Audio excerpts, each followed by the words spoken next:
Bonjour et bienvenue dans cette nouvelle vidéo.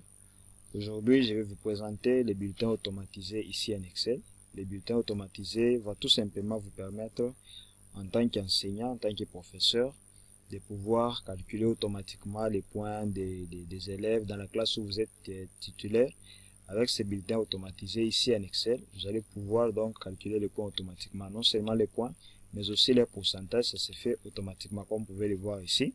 Et nous irons du principe où, lorsque nous choisissons un nom ici, dès que par exemple je choisis un nom, je choisis par exemple Kasongo qui est là, je prends ce nom, vous allez voir que tout va changer.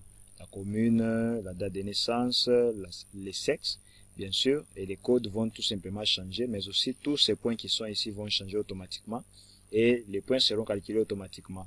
Tout ce que vous voyez ici en rouge, ce sont tout simplement des erreurs. J'ai utilisé juste la mise en forme conditionnelle.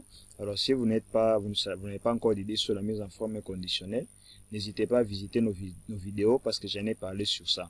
Et là, ici en dessous, vous allez voir tout simplement les pourcentages qui sont là, les pourcentages de l'élève qu'il a eu, et ça se calcule automatiquement.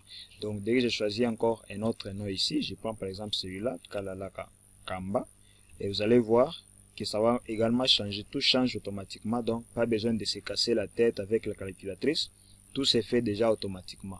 Alors comment on arrive à faire tout ça? Tout simplement, vous commencez d'abord par créer tout simplement une liste, vous écrivez donc les noms, vous reprenez tout simplement les informations qui sont ici, la ville, la commune, les noms, la date de naissance et tout ce qu'il y a ici, vous reprenez tout simplement dans votre tableau. Je ne sais pas comment vous allez personnaliser ça, ça dépend de vous, mais moi j'ai juste créé tout ça. Partant de ce qui est sur les bulletins. Mais l'essentiel c'est quoi? C'est que les points qui sont ici soient calculés automatiquement et les pourcentages, c'est ça, même ce qui est plus important par rapport aux autres informations qui sont ici. Mais c'est aussi nécessaire de mettre ces informations. Donc on part de la liste qui est là. J'ai répété tout simplement les rubriques qui sont ici dans la tête de notre bulletin. Je les ai répétées ici. Donc vous dessinez tout simplement un tableau normal, pas trop à se casser la tête. Vous dessinez tout simplement un tableau normal. Et par après, vous regroupez tout simplement les noms qui sont là. Les textes que vous voyez ici, j'ai tout simplement utilisé l'orientation du texte qui est là. Partant de cette orientation ici, donc nous allons pouvoir avoir cet effet qui est là. Vous voyez, ça change. Quand j'ai déjà mis ça, je peux tout simplement mettre par exemple cette orientation, ça dépend. Ça c'est juste un petit détail pour vous aider. Mais sinon l'essentiel c'est ce qui est ici en bas. Et là vous allez tout simplement jouer avec les lignes et les colonnes. Si vous ne savez pas comment on manipule les lignes et les colonnes, également il y a une vidéo que j'ai déjà mise sur notre chaîne. N'hésitez surtout pas à visiter cela. Donc je regroupe tout simplement les cours qui sont sur le bulletin. Donc vous voyez un peu les cours jusque là à la fin. Donc voilà, on finit par la pratique professionnelle. Voilà, donc dessinez un tableau normal et vous jouez avec les colonnes et les lignes pour que vous puissiez avoir un peu cette apparence ici. Question de ne pas trop gaspiller d'espace. Donc voilà un peu. Et après cela, qu'est-ce que vous allez faire? Il suffira maintenant tout simplement de lier les informations à notre bulletin qui est là. Et pour le faire, j'ai tout simplement utilisé la fonction recherche V, une fonction vraiment très intéressante. Je vous demanderai également de visiter les liens en description qui parlent sur cette fonction ici. Vous allez voir que c'est une fonction qui est vraiment très intéressante, ça va beaucoup vous aider. Aujourd'hui, je ne suis pas là pour vous expliquer la fonction recherche V, non. Je viens tout simplement vous présenter ces bulletins automatisés que vous pouvez aussi les réaliser toujours ici en Excel. Alors tout simplement, je joue avec la fonction recherche V pour pouvoir récupérer les informations.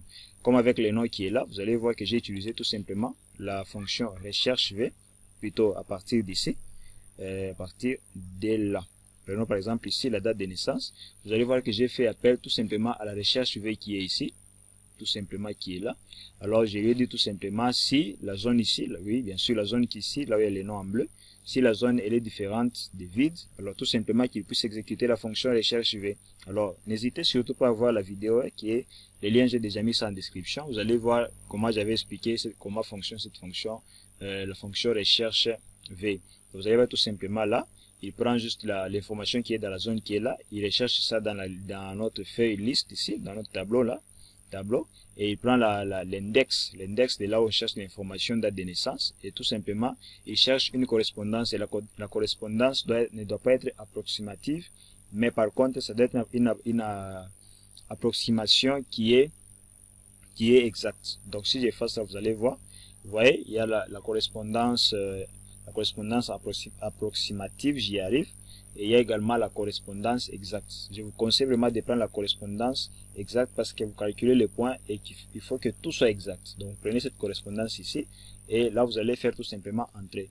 Et là j'ai tout simplement copié, j'ai commencé à copier les codes tout en remplaçant tout simplement la référence qui est là, disons le numéro d'index voulais-je dire. C'est ce que nous allons commencer tout simplement à remplacer au fur et à mesure. D'ici jusque là en bas, vous allez faire tout simplement cette opération là. Donc vous voyez un peu, c'est pas trop compliqué. Avec ça, ça va beaucoup vous faciliter en tant qu'enseignant. Et au-delà de ça, vous devez savoir que les cours qui sont ici, dès que vous remplacez le nom d'un cours ici, sachez que de l'autre côté ici, ça sera aussi remplacé. Donc vous voyez ici c'est religion. Si vous allez ici aussi c'est religion. S'il arrivait par exemple que j'écris par exemple civisme, j'écris par exemple civisme au lieu de religion, civisme, cours de civisme, je fais ça. Dès que je rentre sur le bulletin, vous allez voir que ça change automatiquement. Donc, j'ai civisme. Pas besoin d'effacer pour écrire ici encore, non. Vous écrivez tout simplement ici et automatiquement, il remplace les cours qui ne doivent pas être sur le bulletin. Donc, voilà un peu. Là, on peut carrément remettre les cours de religion. Donc, voilà un peu ce à quoi ressemble les bulletins automatiques. Ça va beaucoup vous faciliter la tâche, surtout par rapport au calcul des points. Et ici, il y a l'exactitude, hein, surtout ça. Pas besoin de dire que vous allez vous tromper, non. Tout est déjà automatisé. Et là, s'il arrivait par exemple que j'ajoute un nom ici, prenons par exemple, j'ajoute les noms. Et non, prenons Chibangu Kalala. Et que je crée par exemple un code là, CO111. Mettons combien? Mettons 2, comme ça. 2 0. Et puis sexe, on peut mettre M. Donc, on peut mettre M. C'est un garçon sûrement. Et nous mettons par exemple une date de naissance au hasard, hein, juste à titre d'exemple, afin que nous puissions bien comprendre les principes. Par exemple 2010. Voilà. La classe ici, on peut tout simplement la reproduire ici en bas. Hein. On va tout simplement copier. Au lieu d'incrémenter, nous allons copier. Et ici, on peut également créer un code 0. Plutôt 10. Voilà, la province, on peut mettre la même chose pour ne pas trop se casser la tête. On met tout simplement ça. La ville également, on met cette ville. On peut également ajouter plutôt une commune. Mettons par exemple la même commune, hein. Commune annexe pour ne pas trop se casser la tête. L'école, on met la même chose. Il n'y a pas à se casser la tête là-bas. Ça aussi, on peut mettre jusqu'à 10. Donc 71 00 10. Donc vous allez voir que si vous revenez en arrière dans la vidéo, vous allez voir qu'il n'y avait pas ces noms, mais lorsque nous allons entrer, vous allez voir que tous les noms qui sont ici, ça va apparaître. Et les points, nous pouvons tout simplement copier le point et remplacer un peu d'une part et d'autre part. Au lieu d'écrire encore, ça me prendra beaucoup de temps. Je peux tout simplement copier ça.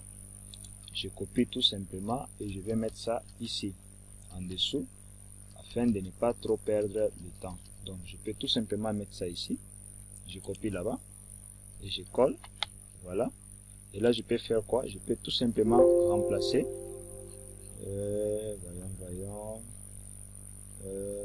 Ok, je vois. Nous allons continuer, il n'y a pas de problème. Nous allons continuer. Que cela ne puisse pas nous déconcentrer. Alors voilà, ici je peux remplacer, hein, par des part et d'autres pour ne pas trop perdre le temps. Ici je mets par exemple 9, ici je peux par exemple 12, ici je peux mettre par exemple 4, ici je peux mettre par exemple 8, ou disons 9, 8, hein. Voilà, je remplace ça va. Dès que j'ai fini, je fais quoi? Tout simplement, je passe sur le bulletin pour vérifier les noms que je viens d'ajouter. Les noms qu'on vient d'ajouter, c'est Chibangu Kalala. Donc vous voyez, c'est les noms qu'on vient d'ajouter. On va vérifier si ça s'est ajouté ici. Voilà, il est là, Chibangu Kalala. Dès que je choisis, vous allez voir que tout va changer tel que nous l'avons noté ici. Donc c'est de cette manière que vous pouvez gérer très facilement les codes de vos élèves que vous êtes en train de conduire. Hein? Parce que lorsque vous êtes titulaire dans une classe, on vous donne la responsabilité de calculer leurs points et leurs pourcentages. Avec ces petits outils, ces bulletins ici automatisés, je crois que ça va beaucoup vous simplifier la tâche. Si vous avez des difficultés en ce qui concerne Excel, n'hésitez surtout pas à m'écrire en commentaire parce que mes contacts sont en description et ça va beaucoup vous aider à ce que vous puissiez vraiment bien retenir, bien comprendre les principes qu'il y a ici en Excel. Donc en soi, c'est un peu ce que je voulais vous présenter dans cette vidéo. Et je crois que nous aurons encore d'autres choses à présenter qui sont toujours intéressantes pour vous pousser, pour vous booster encore à faire des recherches ici en Excel. Et je crois que ça va sûrement vous aider. Alors pour aujourd'hui, on s'arrête ici et on se dit ciao pour la prochaine vidéo.